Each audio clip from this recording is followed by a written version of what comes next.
It's a bit early yet, actually.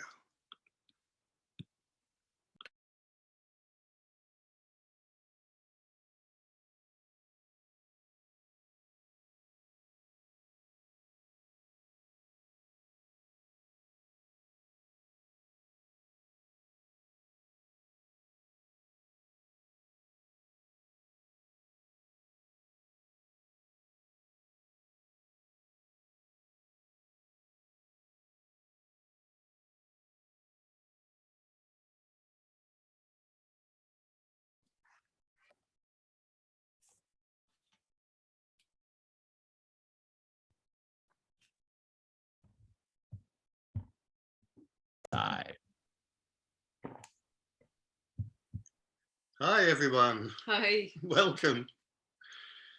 Well, one of us is going to start. Do you want to start, or yeah? All right. Okay. So what is non-duality? So non-duality is the end of identification with the mind, body, organism.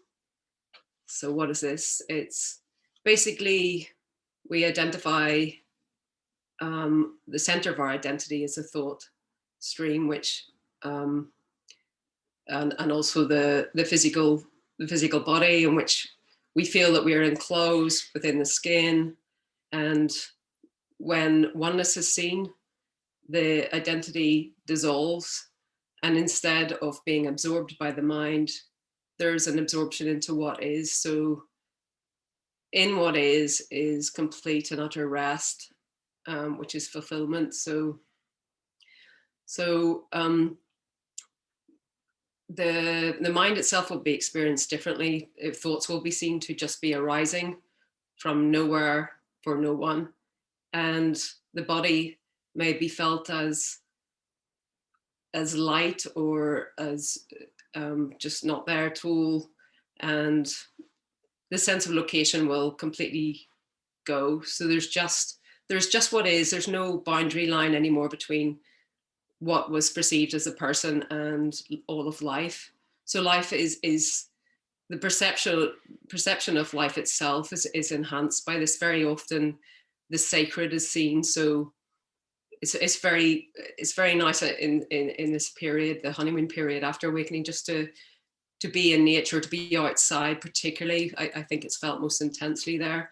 So everything is suddenly curiosity and wonder that you had as a child is now back, but it's different. It's a very still. This is a very still sort of seeing that you know children are pretty frantic, whatever. But this is like, so just sitting in nature and watching a tree moving in the breeze is utterly fascinating and utterly fulfilling, and it's sacred. And perfection is seen in everything. It's a quality of stillness. So it's an actual quality that's seen that's never been seen before. So and there's utter absorption into what is, and the mind tends to dissolve in this. It can continue quite slowly, but sometimes it completely goes. So the psychological self is kind of ended in this.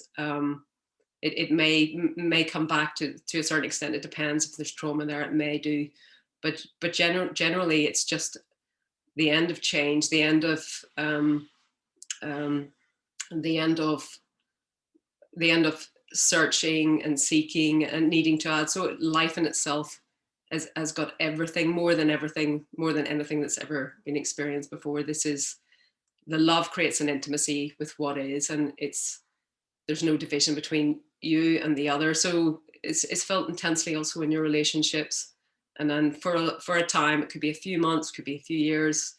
There's no need to do anything, although at some stage you may wish to come back into the world and to maybe fulfill dreams that you were never able to before. So things can change further down the line, but this is it's a complete game changer. The shift of perception has totally changed, and everything's enhanced, more vivid, more alive. The aliveness itself can be seen, so you can see energy.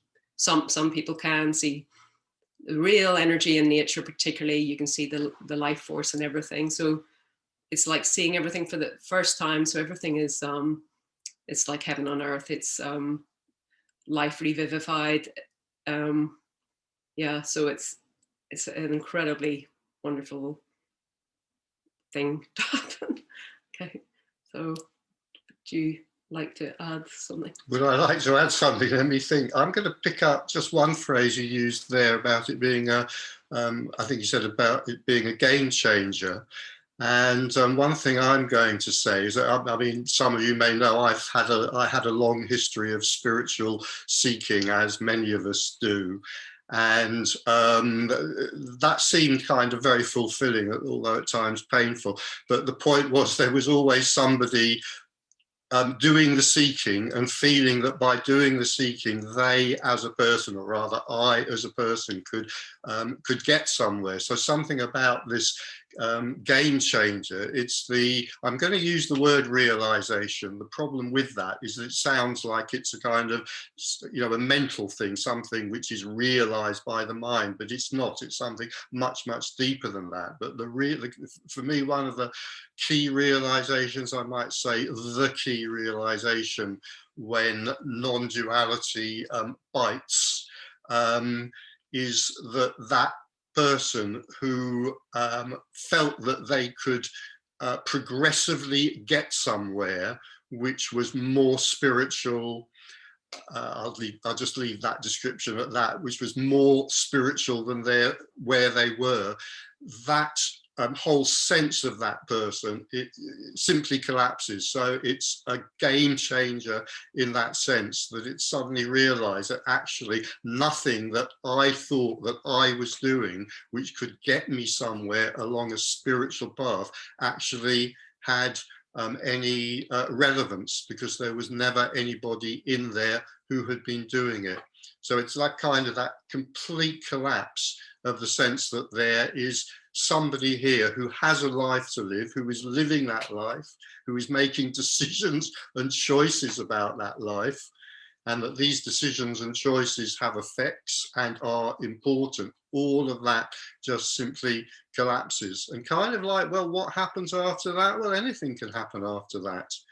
It's completely unpredictable. But the kind of the game changer, the key point in a way, is that the one who thought that they were living their life simply collapses. And then there's just the recognition that life was always, if you like, simply living itself, just living itself. And that's talking as if there is time for the moment. That is always the case. Always is, of course, a time word, but that is always the case. Always there is nothing other than life living itself. Yeah, I think I'll leave that at that. And we're going to see whether any questions are coming in. If they're coming, if there are any questions on Zoom, I think Harry is going to let us know by putting them up on the Zoom chat. And if you're on Zoom, you can put them up directly or raise a hand and come on live and we can talk. And you can ask questions directly. So really quick, Richard, hi, this is Harry. We are not live on YouTube for some reason. So the people here in Zoom will be asking questions, but there will be no incoming questions from YouTube because for some reason the stream did not activate over on YouTube. Okay. Yep. So the crowd that you have is here in Zoom. If anyone has any questions in Zoom, please feel free to post.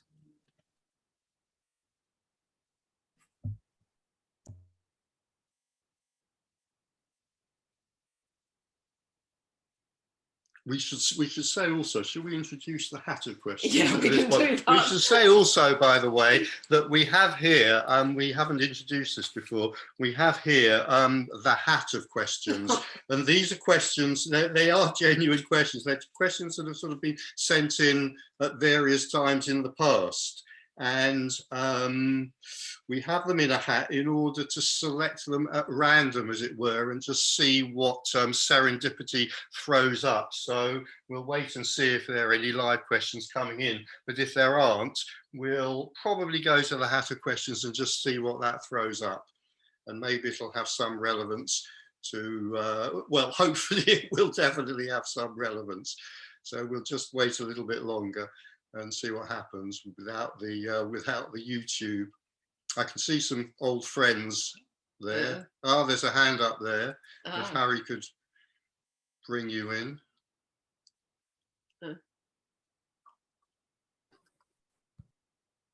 I've just unmuted myself anyway. Hi, Richard. There you go. You're on anyway. Hello. Hi. I've got a question, Richard. I've been watching a number of your videos on YouTube again recently. Okay. And one of the things you say is that this message can ruin your life. Not that it has to, but when you get hooked. And that's exactly how it feels. It feels like everything that I believed my life was is getting ripped apart. All the stories, what I thought the purpose of my life was, and all this stuff. And I don't know if it's so much a question, but it is so confronting and frightening that what I thought my whole life was about. And I don't know if you could say anything more about it, but it's just painful. Well, I'll start with that opening thing. Yes, this can ruin your life. I was actually quoting Tony Parsons there. And I certainly think it's the case. What I've sometimes said is this can ruin our life, or rather it can ruin what we think is our life, or what we thought was our life, because it reveals that there is nobody who has a life, and there is no one who has a life to live. But in a kind of more down to earth or everyday sense, we could say, yeah, there are some quite specific ways in which it can, I'm going to put air quotations in at this point, that it can ruin our life. For example, it can destroy the interests that were there previously, and the interests which we used, as it were, to fill up time with. Fill up apparent time, if you like. So, for example, one thing I've already mentioned, for me, and I know for many other people, this is very common, I was a passionate and very dedicated and very serious and sincere spiritual seeker for quite a long time. And of course, spiritual seeking can provide an enormous amount of, I'm going to use the word entertainment, it can activity. It's a wonderful way to fill time. It's a way of meeting like-minded people and making wonderful friends, and feeling that life has purpose and mission, and feeling that, you know, I am getting somewhere with my life, I'm progressing with my life. Absolutely wonderful. And that can simply collapse once there's an interest in this, once the tiger of non-duality has seized us by the neck and has started dragging us, who knows where, to different, maybe to different non-duality meetings, listening to different speakers perhaps. You know, once that's happened, all of that kind of passionate seeking and what I sometimes call rides in the spiritual funfair can collapse, because it can suddenly seem meaningless. That's just one example. I mean, I'll give, you know, just one other example, you know, as to kind of the breadth of how much of our life this can affect. I mean, it can really affect our very close relationships, for example. You know, my close connection, not just with my dearest friends, but perhaps also with my beloved partner, if I have one, that can be threatened or can collapse when the tiger of non-duality seizes me. Because again, I may simply lose interest in so many things where there was a connection before. I mean, I still have very, very close friends from what I'll say were my kind of old spiritual seeking days. Very close friends still. We still love each other, but we don't understand each other anymore. We used to love each other and understand each other, and that is wonderful. That's so magnificent. When you have a relationship with someone where you love them and you understand them, oh, it's just, you know, the best. And, you know, we still love each other, but we don't understand each other anymore. And maybe we never will. And, you know, so that's just another way in which this can ruin your life. Yeah. I think your sounds. Put your sound on, William. I've just muted myself by accident. Yeah. I think what it is for me is, I mean, obviously there's still a sense of self here that still has an idea something needs to happen and all of this, but the stories that were going round about what needs to happen in the future to find fulfillment, a lot of those are starting to be ripped away. And what I'm finding is that as those stories were kind of providing comfort, like, I know what my life's about, I know what needs to happen, I know what I can do.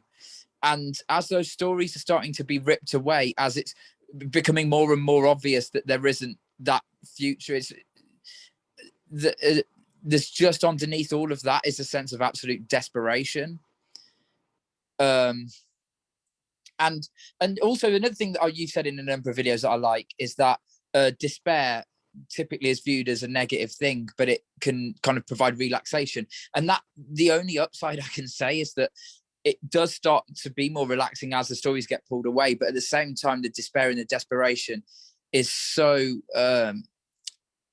painful, because while I still feel like someone who needs to do something in my life, but then it's being more and more recognized, well, there is no point to life. There's nothing to get out of it. But then at the same time, I can't do anything for the sense of self to drop. So yeah, it's not. Well, it's funny because okay, so that desperation will drop away, obviously, when everything is seen and at the end of seeking, but also after the honeymoon period as well. I mean, there is wonderful when you come back into life and you can self-actualize things that you couldn't do before, and actually that's actually quite wonderful.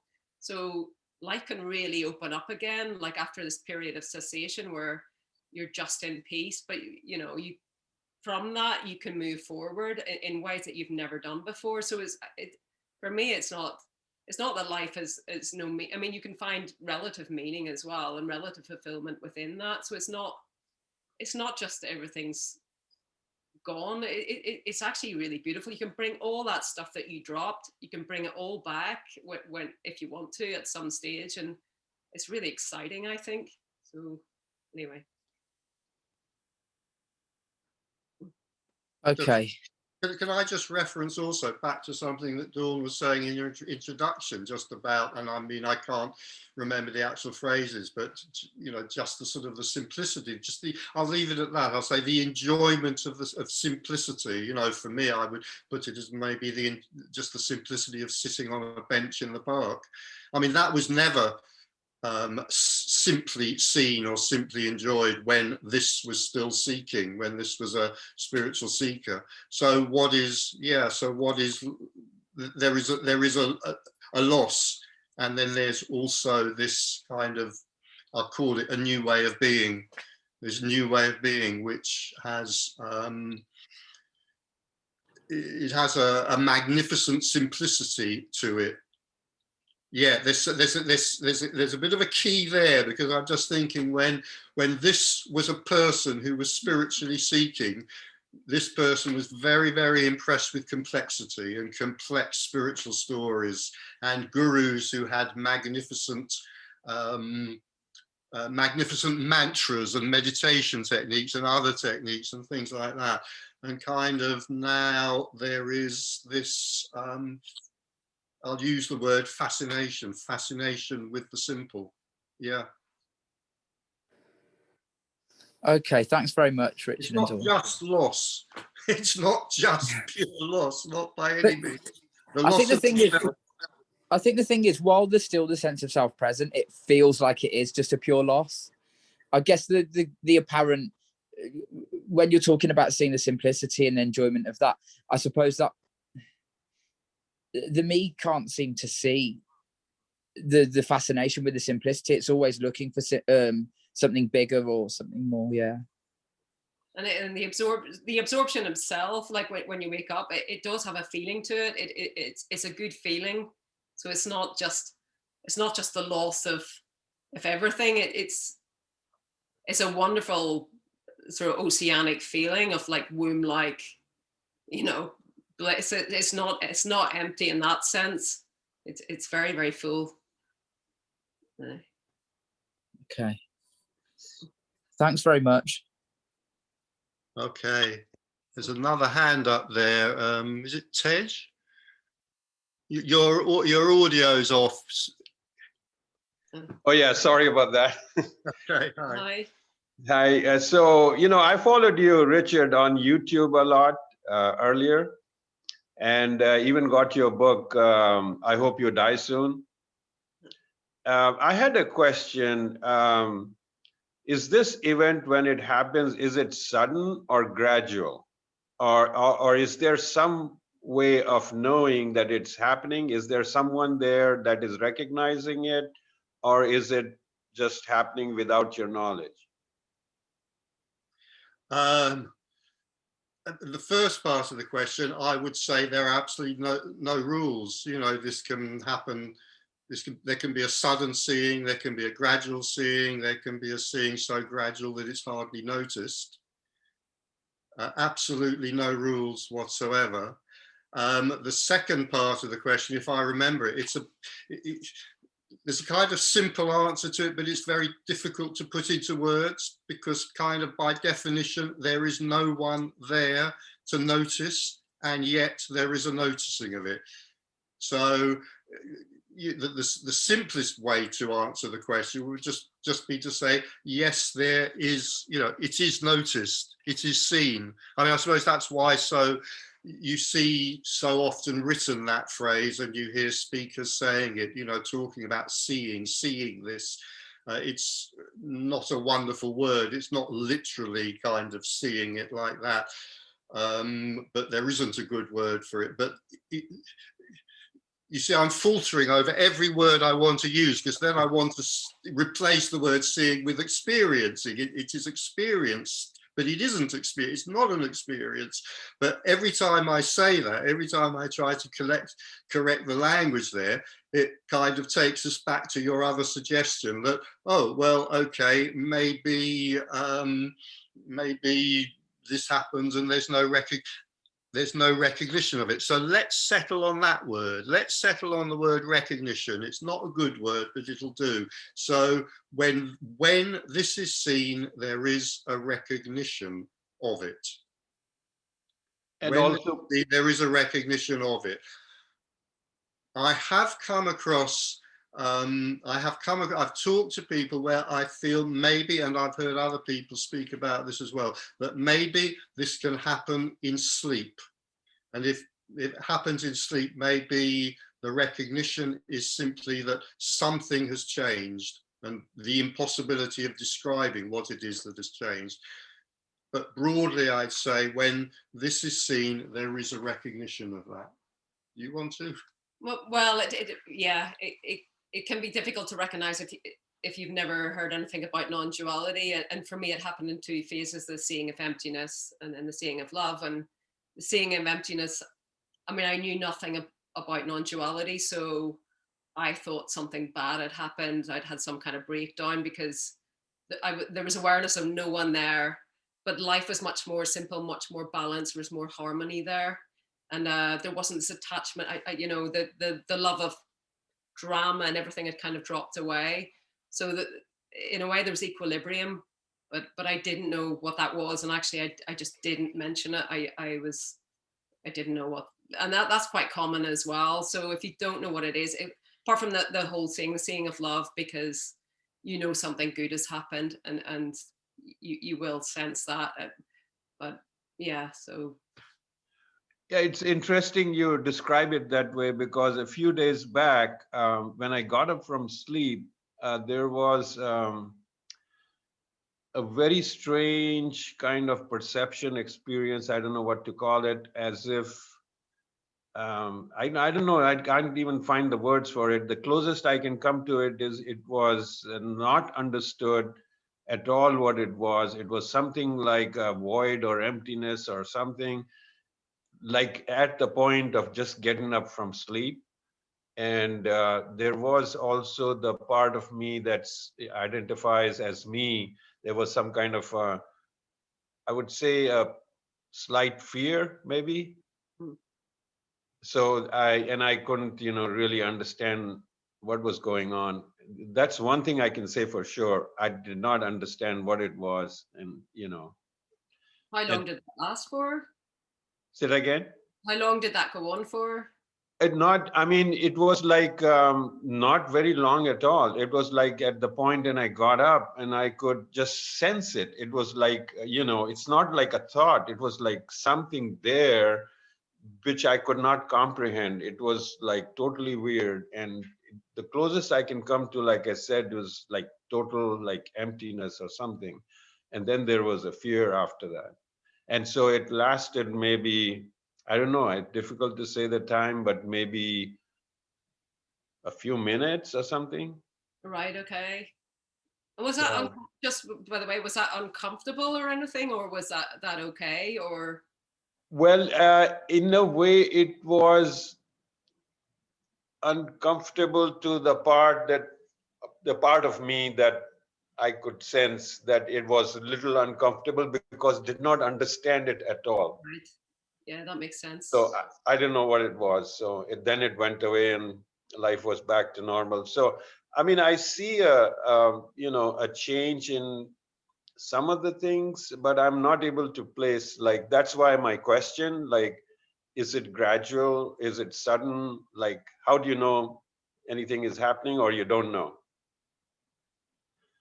Well, it sounds like something dropped away momentarily, and often after sleep as well, it can take a while for the identity to reform as well. So maybe it did drop away, and there can be this toing and froing experience as well. So yeah, just stay aware of what's going on for you. So maybe there is something starting to happen.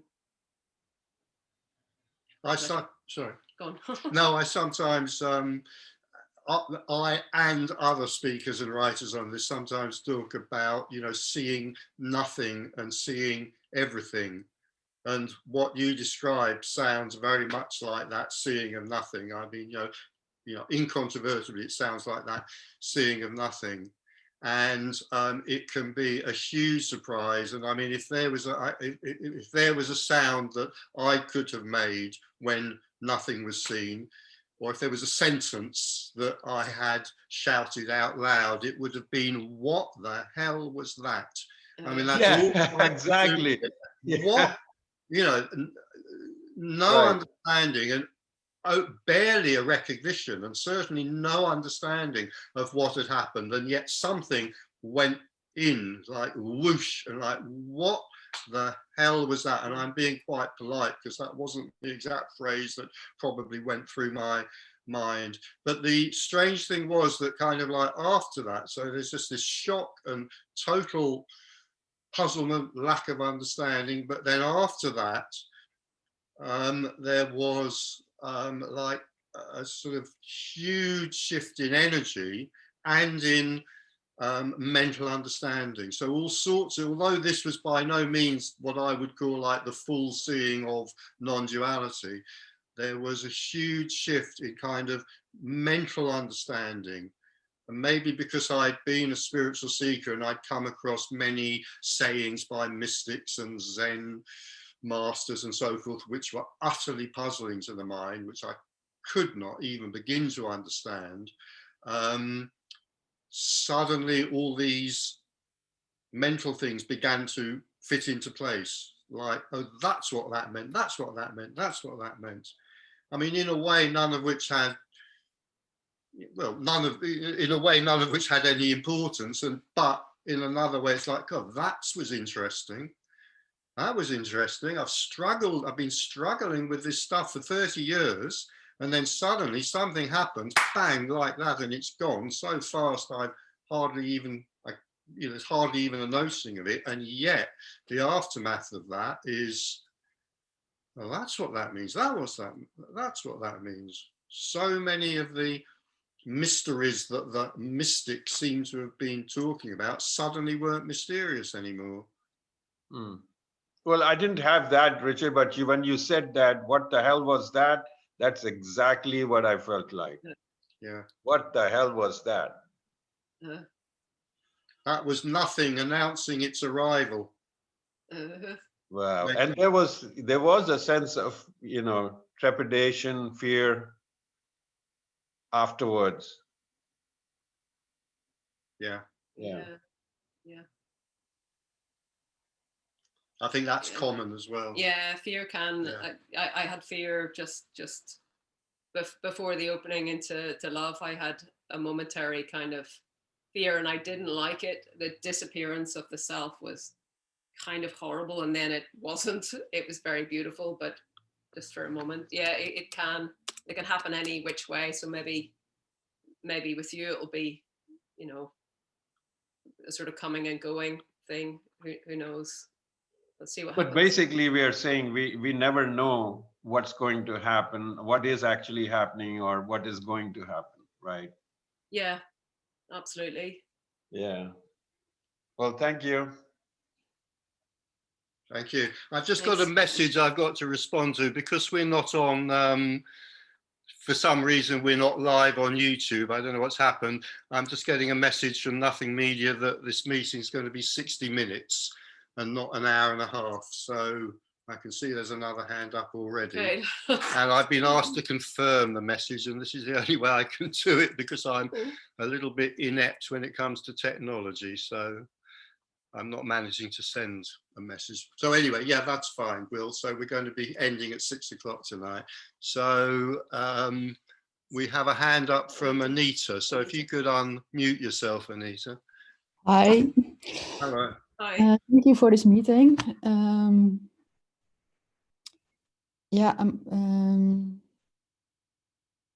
You know, this energy that is felt here, it feels like it opens my heart more, and I'm very grateful for that.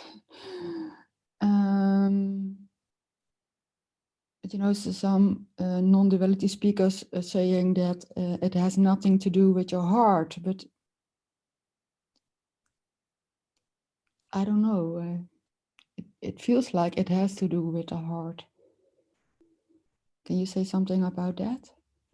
Does it feel like is it kind of almost like a part of the body, like the heart itself opening? Like is that yeah? Because a heart, there is such a thing as a heart opening, and I've experienced that myself, where it does actually feel like it's here and it's lifted, and it's a weight that is lifted. So and letting love in, you know, I've had that experience as well. So it can be very much almost, you know, according to almost the chakra system in a sense, these things sometimes do have a kind of a sense of location too. So is this been a kind of ongoing thing for you, or?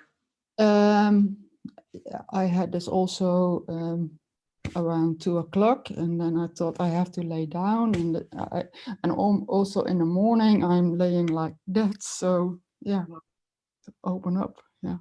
Okay. So with a sense of real peace and. Yeah.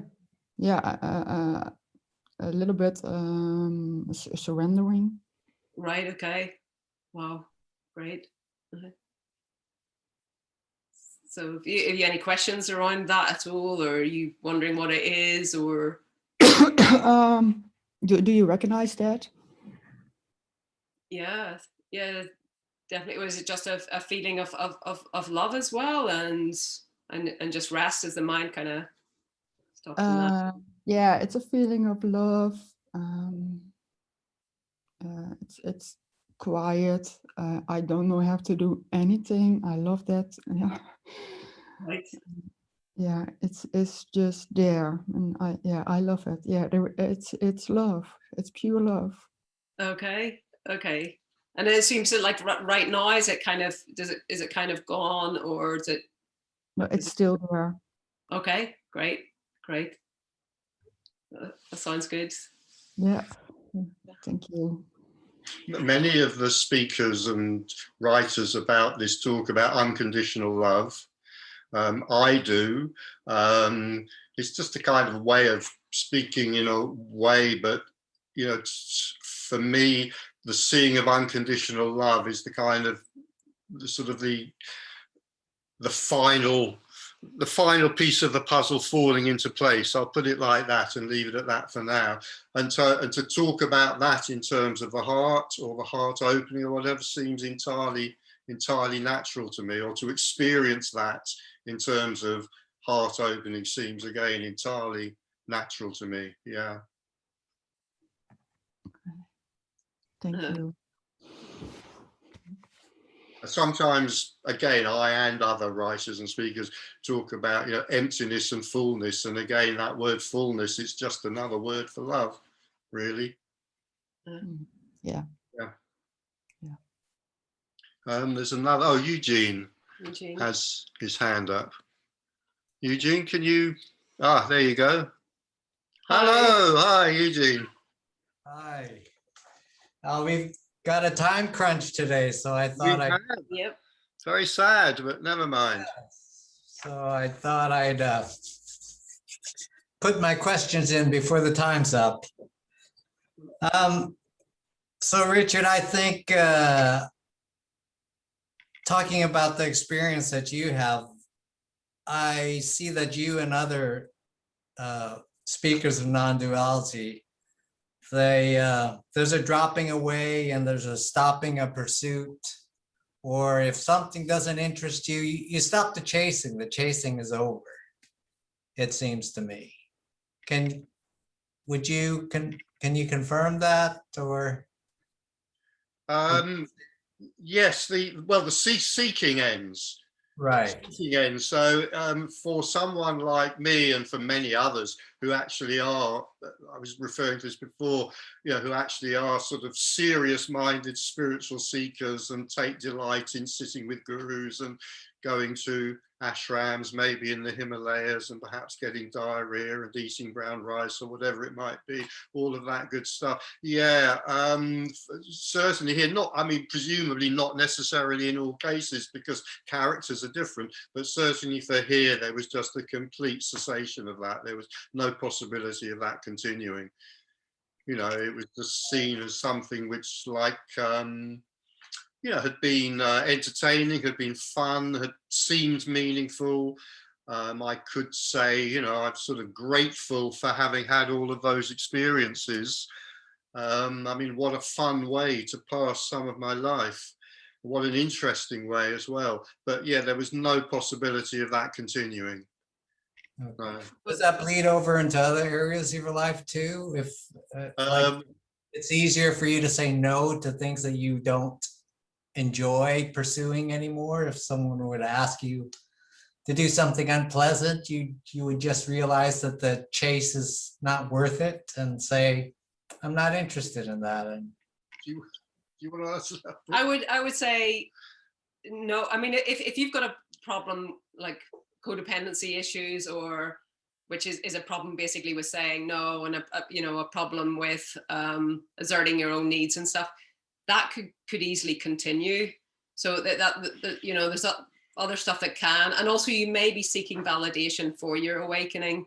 That can keep you back for a while. Maybe you're just looking from YouTube to YouTube to, so certain things like that. But yeah, if your boundaries are shot, this doesn't help your boundaries necessarily. So you may have to kind of work on that. So saying no to something unpleasant might be difficult if that's kind of true for you in your past, so yeah, it's not a cure-all. Like the psychological stuff, it's there, will still be there, maybe apart from heart stuff, because if you're defended heart-wise, the heart being open, that'll go if it's not too deeply rooted, so you're usually more capable of intimacy if that's been a problem. Oh, I have many problems, so. Can I just say that would just be one of them. I was going to say something very similar. I was going to say your question sounds like it was about, for example, the ability to be assertive. And that belongs to the character, and there's no particular reason why that may change. It might or it might not. So things like that, yeah, they may become easier, they may not, And you may not give a damn about it until you have to. So particularly during the honeymoon period, you may not deal with that, and then you'll find that life itself challenges you with that, and you're going to have to build those boundaries and be able to say no, because it makes life a lot easier. It does. I was going to ask, I was going to try to loop this into chasing experiences, because non-duality, it doesn't seem, it's not about chasing experiences, is it? Or is it? What in the seeking of non-duality, you might be chasing what, spiritual experiences or experiences in? Well, I mean, we talk about opening the heart and achieving game-changing experiences, and I don't know. I think non-duality can include everybody who's in this group who are still seeking, like me, or I don't want to name everybody, but other seekers. They're also part of the non-dual, just expressing themselves in a different way. Absolutely. But not realizing that they're part of it. Oh yeah, absolutely. Awakeness is the case. It's just the case, and and it's just not owned. It's just not realized. But yeah. This does include everything. By definition, Right. by definition, nothing is excluded. It is unconditional. Exactly. I just put myself in the position of you're speaking, I'm seeking. So you're on this level and I'm on the level of seeking, but I'm actually on the same level because it's just a different expression. It's the end. This really is the end of specialness, because when you see it, you really realize that, we're all the same. And I think if you're seeking, you may project a greatness or some quality onto someone who's awake. It's bullshit for the one who's awake. It really is. There's no difference, absolutely none. This does not make you special or give you wisdom, anything that you do not have access to. You really, no difference. It tends to blow all those projections. Yeah. I guess I put myself in the trap as I'm waiting to see it. So that kind of puts me back. Anyway, I was going to talk about spontaneousness, and it seems like when some people say about spontaneity, who speak about non-duality, it seems like when you dig deeper, they do have a history of spiritual seeking. And I was kind of relating this to learning French. Yeah, or you learn any foreign language, you learn the grammar first, but that's not really the language.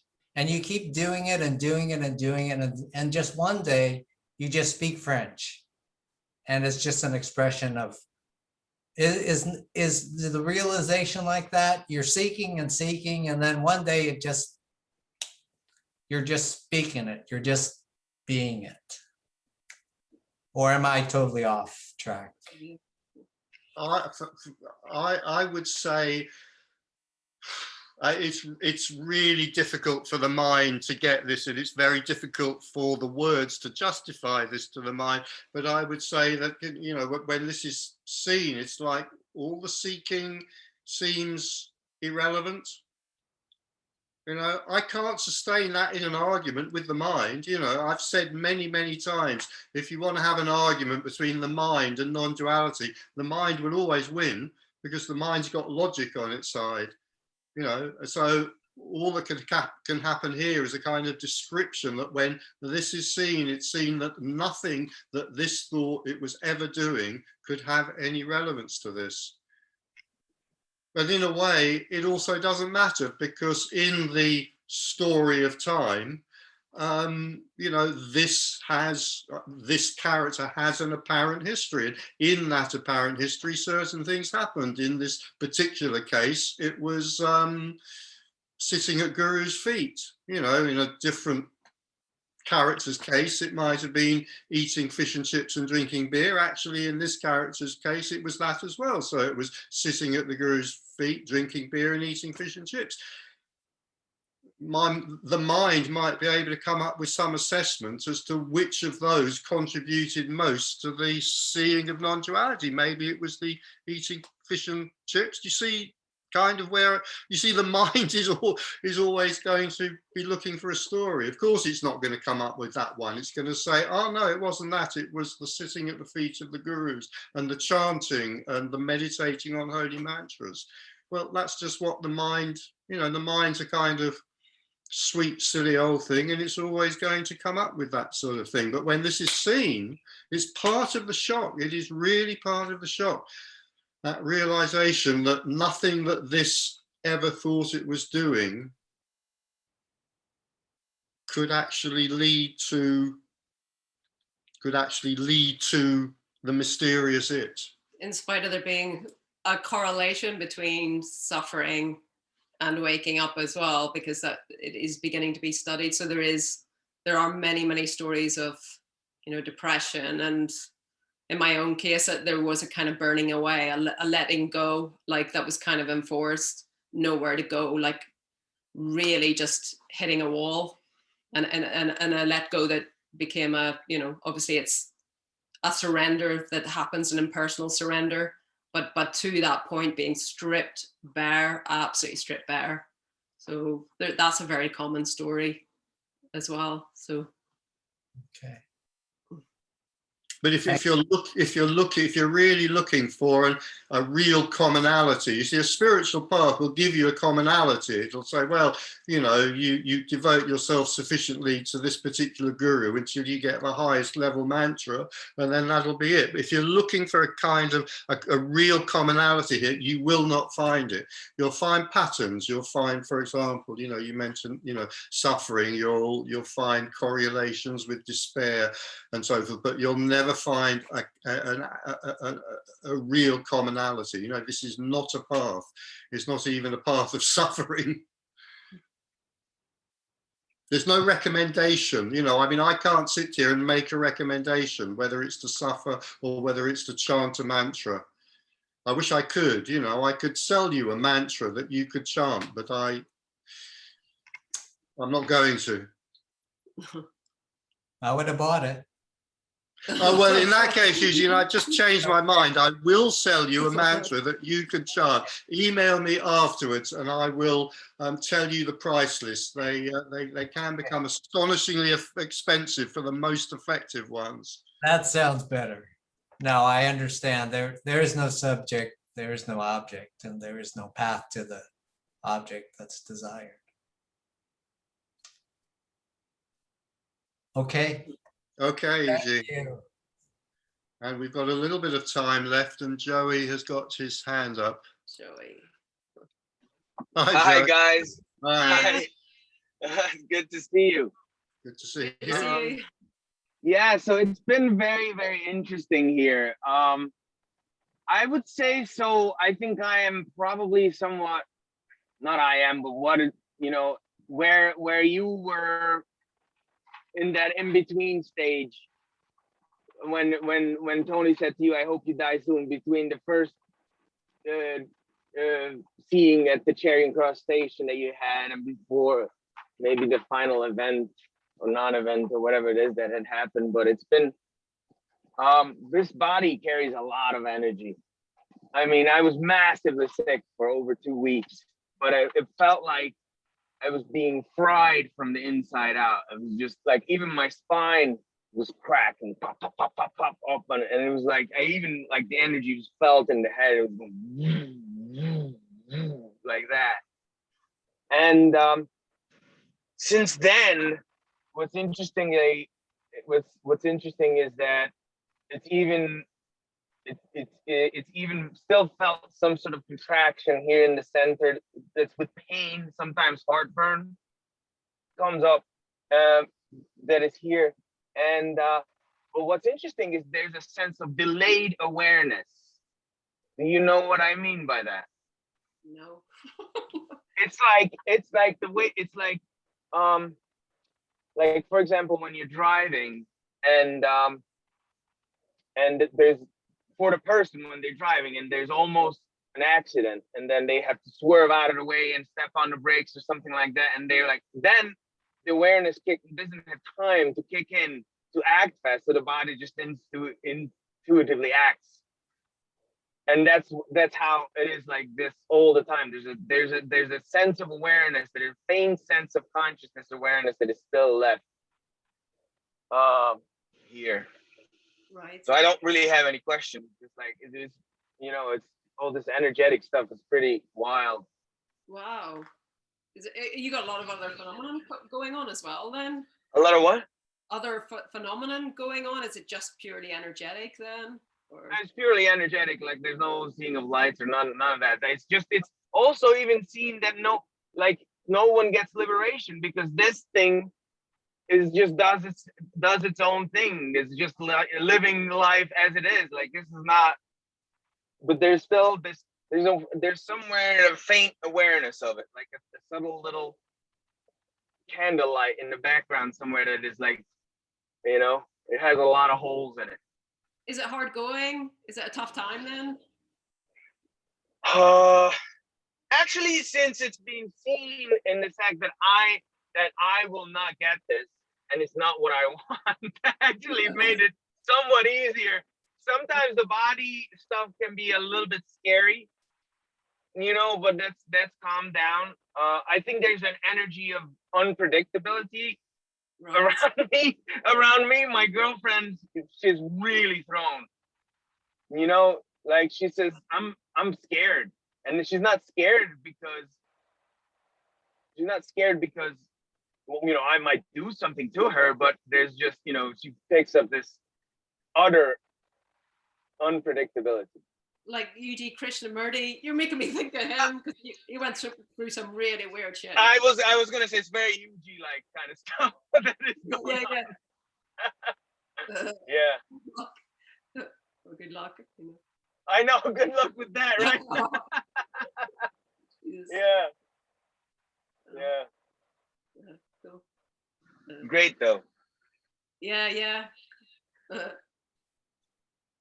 All right. Thanks, guys. Nice to see you. Nice jean shirt, Richard. That's a great jean shirt. Jean jacket. That's a great jean jacket. Yeah, I love it. Yeah, thank you. That's what matters. Let's get back to the things that really matter. Damn all this metaphysics. Let's get back to style. Yeah. All right. Thanks, guys. Okay.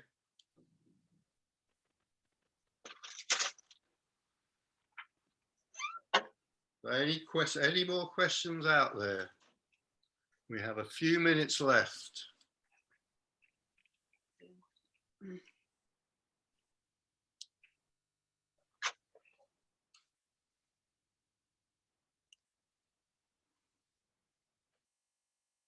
Did I introduce the hat of questions before? I can't remember. Did I mention them? We could do that. Should we go sit in Samedi? Yeah, we can sit in Samedi together, or we can. Should we look into the hat of questions? Do you think?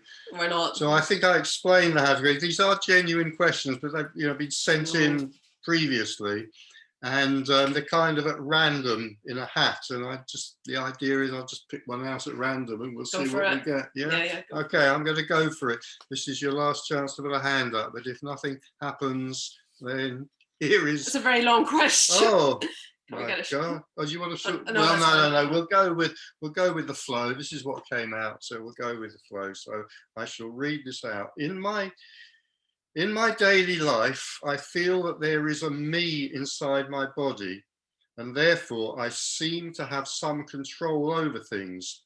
For example, I can decide whether to ask this question or not. Are you saying that this sense of control is an illusion? Do you want to go for that as I read out the question, or is that unfair? Mind. Yeah, I don't mind. So everything is just happening. So it's just seen that since there is no division between this, what perceived to be the self and other, that there's just emptiness, and emptiness is doing everything. So there's no person doing everything, but the perception of making a choice and so on continues. It can be felt like making a choice or not. It can arise spontaneously, but yeah, so there's no owning of experience. There's no owning of action. There's no owning of anything. This is freedom. So it's freedom from ownership. It's absolute freedom. Go on. Do you want to say something? No, that's fine. Yeah. Okay, Is that it? Yeah, yeah. So I think we have a system here whereby Dawn will take one out and read it, and when she has her glasses, then we'll see who answers. I'll get a very short one. Somebody's actually just written up here, grab the hat. So okay, this is for you. Does anything really matter? Oh, right. Does anything really matter? Oh, gosh. Well, no and yes. I mean, things matter to a person. I mean, I sometimes make this distinction. It's just language. It's so difficult talking about this. So I just use this kind of like formula that, like, you know, until this is seen, let's say we feel like we're a person and there's some kind of solidity to that. And then just to use a different word, just to try to make something clear, what I sometimes say is that after this is seen, we could talk about a character. So somehow, you know, a person feels more three-dimensional and a character perhaps, you know, more two-dimensional. But there, you know, when this is in, there is still a character. There's still a character with characteristics and a certain temperament. What was it again? It's gone. Does anything matter? To the person, yes, of course things matter. I mean, things matter hugely to the person. All sorts of things can matter, you know, from kind of, you know, whether their football team wins or not, to whether they find ultimate spiritual truth, if they're if they have the personality of a seeker. So yes, things matter hugely to the person. When this is seen, and then you have, using my terms, a character, do things matter? Yeah, they may do. Probably things will matter less and fewer things will matter. But yeah, things might still matter, but probably with less intensity. But, you know, if the person, you know, if the person liked football and hated cricket, there's no reason why for the character the football scores should not still matter. If the person liked coffee and not tea, the character will probably still like coffee. You know, why not? Why not?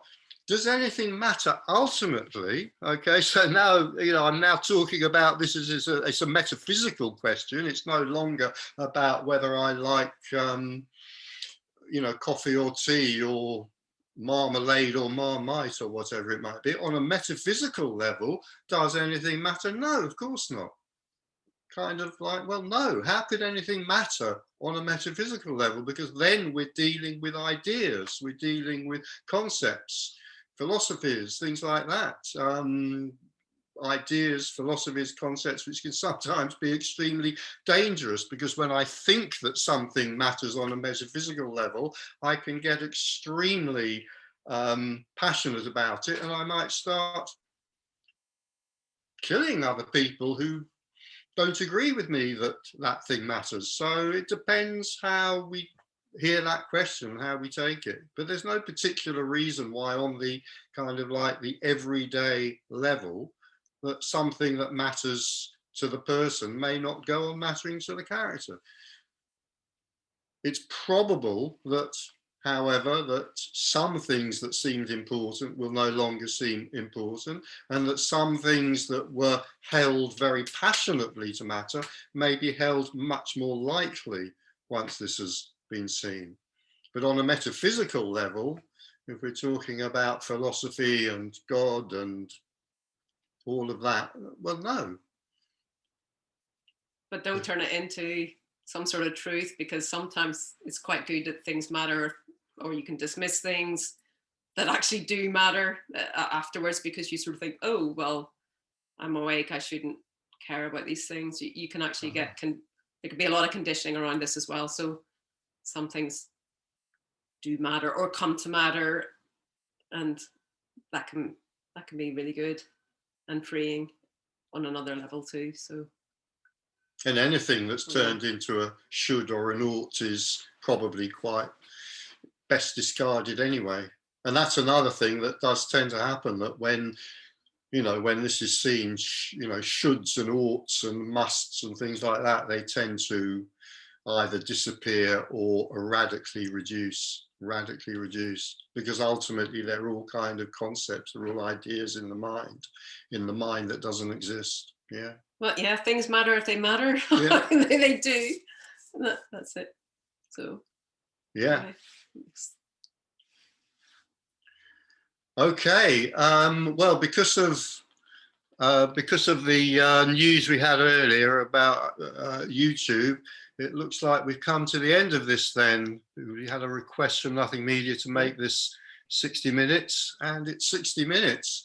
So, yeah, thanks everybody for being here. I'm sorry if this sounds slightly hesitant, it's because I'm really used to Emerson being here and kind of introducing it and finishing it off and so forth. So we're doing that ourselves at the moment. So we are now pretending to be Emerson. And I am Thank you. So thanks everybody for being here. Yeah. Thank you, Richard and Thank Don. you. Okay, see you. Thank you. We hope to see you next month. Bye. Thank you, Don. See you. Okay, bye-bye. Bye-bye. Bye. Bye. Bye. Yeah.